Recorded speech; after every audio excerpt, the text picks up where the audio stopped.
देख रहे हैं दर्पण स्टडी पॉइंट। दोस्तों, आज बहुत ही बेहतरीन वीडियो लेकर आया हूं मैं। भारत के भूगोल से रिलेटेड अब तंत्र से संबंधित है और उसके अकॉर्डिंग हम गंगा नदी का तंत्र पढ़ेंगे, जिसमें बहुत सारी नदियों के बारे में जिक्र करेंगे। कौन सी नदी का उद्गम कहाँ पे है, कौन सी नदी कितनी लंबी है, कौन सी नदी का अववाह क्षेत्र ज़्यादा है, कौन सा क्षेत्रफल ज़्यादा है, ये बहुत सारी बातों का जिक्र करेंगे। आशा करते हैं कि ये वीडियो आपको पसंद आएगा। चलिए ज़्यादा न देर करते हुए वीडियो को स्टार्ट करते हैं। आज 10 क्वेश्चन होंगे। चलिए, पहला क्वेश्चन, पूर्वी धौलीगंगा सहायक नदी है। पूर्वी धौलीगंगा सहायक नदी है गोमती नदी की, अलकनंदा नदी की, काली नदी की या शारदा नदी की। आपका आंसर हो जाएगा काली नदी की। पूर्वी धौलीगंगा जो है नदी काली नदी की सहायक नदी है, और काली नदी जो है उत्तराखंड में एक दर्रा पड़ता है, लिपुलेख दर्रा, जिस दर्रे को पास भी बोलते हैं। उसके पास से मतलब एक काला पानी से वहाँ से इसका उद्गम है, वहाँ से निकलती है। इसकी प्रमुख सहायक नदियाँ अगर बात करें तो इसमें गोरी, सरजू, लोहावती, कुतजंगती या लगिया, ऐसी बहुत सारी नदियाँ हैं जो इसकी सहायक नदियाँ हैं काली नदी की। अगला क्वेश्चन दोस्तों, दूसरा क्वेश्चन, बांग्लादेश में गंगा नदी को क्या कहकर बुलाया जाता है या किसका नाम से पुकारा जाता है? ऑप्शन है भागीरथ या भागीरथी, पद्मा, महागंगा या मेघना। तो इसका आंसर हो जाएगा पद्मा।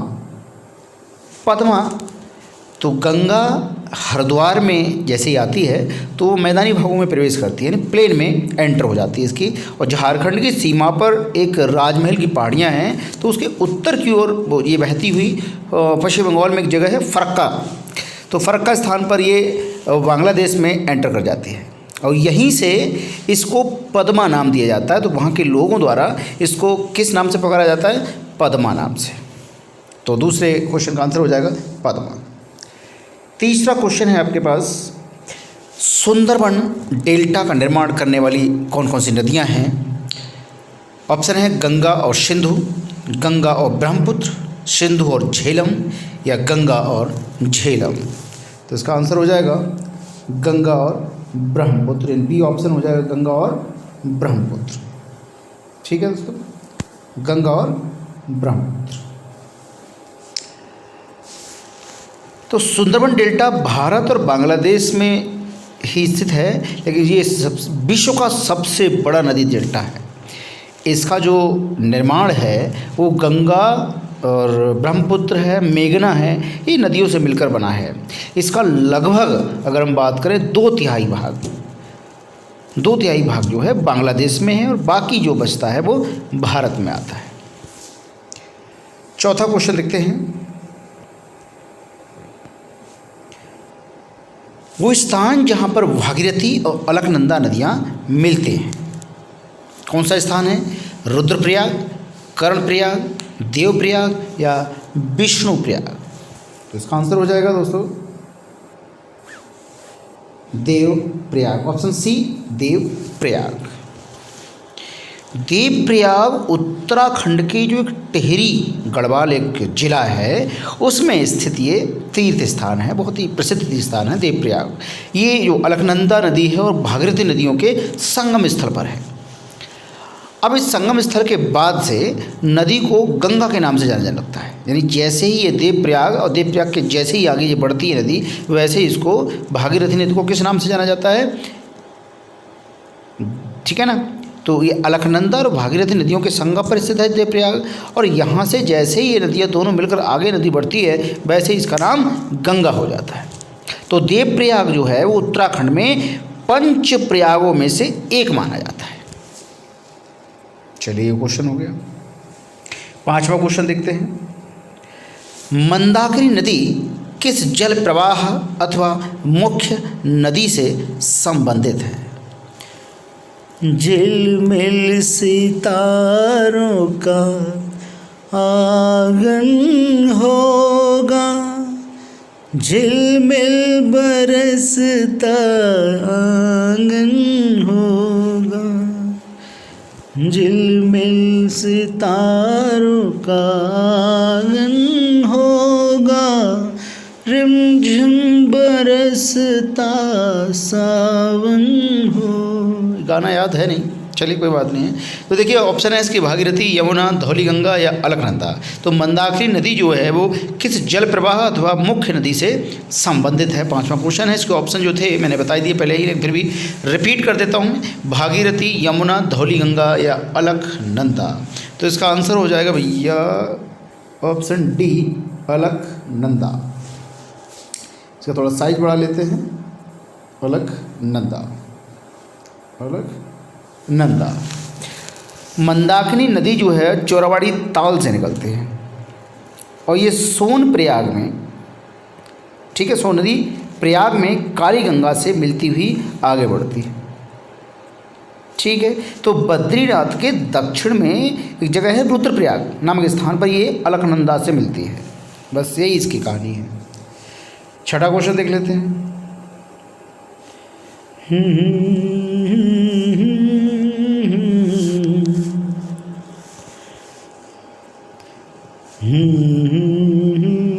निम्नलिखित में से किस नदी का जल ग्रहण क्षेत्र सर्वाधिक है? किसका है? गंडक का, महानंदा का, रामगंगा का या सोन नदी का? आंसर हो जाएगा सोन नदी का जो जल ग्रहण है वो सबसे ज़्यादा है। कुछ आंकड़े देख लेते हैं दोस्तों। ये जो आंकड़े मैं आपको दे रहा हूँ ये भारतीय जल संसाधन सूचना प्रणाली से लिए गए हैं, उसी पर बेस्ड नहीं है। तो अगर महानंदा की अगर बात करें, महानंदा की बात करें तो इसका जो जल ग्रहण क्षमता है वो है 207.285 किलोमीटर स्क्वायर, यानी इतने वर्ग किलोमीटर में ही इसका मतलब जल ग्रहण क्षेत्र है। अब अगर बात करें दूसरे किसकी बात कर लेते हैं, ये सोन नदी की बात कर लेते हैं, ठीक है। सोन नदी की बात करें तो भैया इसका तो खतरनाक ही है, 70,055 वर्ग किलोमीटर, इतने क्षेत्र में इसका नदी का फैलाव है। तो एक प्रकार से जल ग्रहण क्षेत्र है। उसके बाद लास्ट आ जाता है आपका रामगंगा, ठीक है, राम गंगा, इसका देख लेते हैं। रामगंगा कितना है तो 30,811, ठीक है, इतना है। और इसमें लास्ट में आता है आपका गंडक, जगह छोटी है तो हम इसको देख लेते हैं। गंडक आता है 45,731 किलोमीटर स्क्वायर, इतने क्षेत्र में इनका जलग्रहण क्षेत्र है। चलिए अब 7वां क्वेश्चन देखते हैं। तेरे बिना जिया जाए ना, तेरे बिना जिया जाए ना, बिन तेरे दिल कहीं चूं पे सांस आए ना, तेरे बिना जिया जाए ना। तो मोरी बंद डेल्टा निम्नलिखित में से किस डेल्टा का एक उप भाग है? किस किस का है भैया? Bengal delta, Mahanadi delta, Krishna Godavari delta या कावेरी डेल्टा? इसका आंसर हो जाएगा ऑप्शन ए, बंगाल डेल्टा। तो दो हिमालय नदियां हैं इसमें, गंगा और ब्रह्मपुत्र, एक इसमें लेते हैं, और एक गैर हिमालयी नदी मेघना। तो इन सबके साथ मिलकर ना ये तीनों नदियाँ विश्व के सबसे यानी सर्वाधिक बृहद, सबसे बड़ा डेल्टा का निर्माण करती हैं। ये कौन कौन? गंगा, ब्रह्मपुत्र और मेघना। जिसे इस डेल्टा को भाई कई सारे नामों से जाना जाता है, जैसे Ganga Brahmaputra delta, Ganga delta, Sundarban delta या बंगाल डेल्टा के नाम से जाना जाता है। तो इसमें जो है इसे दो भागों में विभाजित किया गया है, जिसमें पश्चिमी निष्क्रिय डेल्टा और पूर्वी सक्रिय मेघना डेल्टा मैदान में अलग किया गया है। 8वां क्वेश्चन देखते हैं दोस्तों। जब चली ठंडी हवा, जब उठी काली घटा, तुझको ऐ जाने वफा तुम याद आए। यमुना नदी का उद्गम स्थान है, कहाँ है? नीलकंठ, चौखंबा, नंदा देवी या बंदरपूंछ। गजब नाम है। तो इसका आंसर हो जाएगा भाई बंदरपूंछ। ये बंदरपूंछ कहाँ है भाई? तो यमुना नदी जो है यमुनोत्री ग्लेशियर के बंदरपूंछ चोटी के आसपास से इसका उद्गम स्थान है, यहीं से निकलती है। यमुना नदी यानी गंगा की सबसे बड़ी सहायक नदी है ये, और ये दिल्ली के सहारे भी कहीं ना कहीं जाती है, प्रयागराज में मिल जाती है कहीं। चलिए आगे बढ़ते हैं।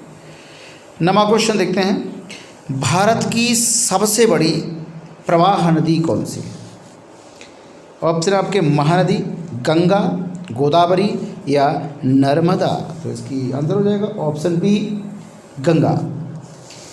गंगा नदी का जो प्रवाह है वो बहुत ज़्यादा है, सर्वाधिक है, जो कि अब देखा जाए तो कितना है 2500 आई थिंक 25, ठीक है, इतने किलोमीटर में ये इसका प्रवाह क्षेत्र।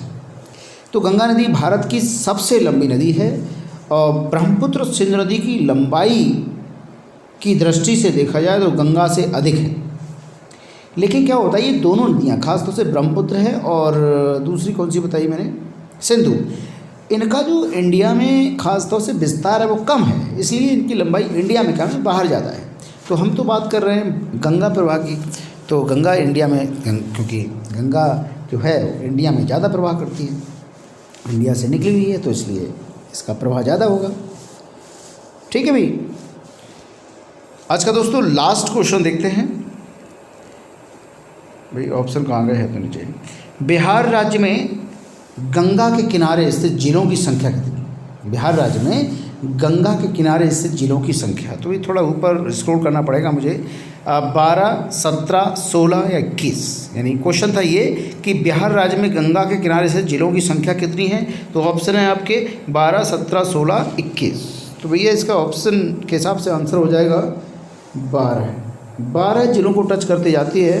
तो गंगा नदी बिहार के 12 जिलों से ऊपर जाती है, जिनमें गंगा की जो अगर हम बात करें बिहार में एक जगह है पटना, यानी जिला है, तो वहाँ पर कम से कम 99 किलोमीटर इसका लंबाई है, इस ज़िले को छूती है। ये सबसे सर्वाधिक लंबाई पटना में है इसकी। और दूसरे स्थान पर आता है भैया एक इंस्टाग्राम पे एक हमारे यूट्यूबर हैं, या मतलब मनोरंजन करते हैं लोगों का, आदर्श नाम के, आनंद आदर्श आनंद बोलते हैं, भागलपुर के ही हैं। तो दूसरे स्थान पर भागलपुर आता है भैया, ठीक है भाई, भागलपुर।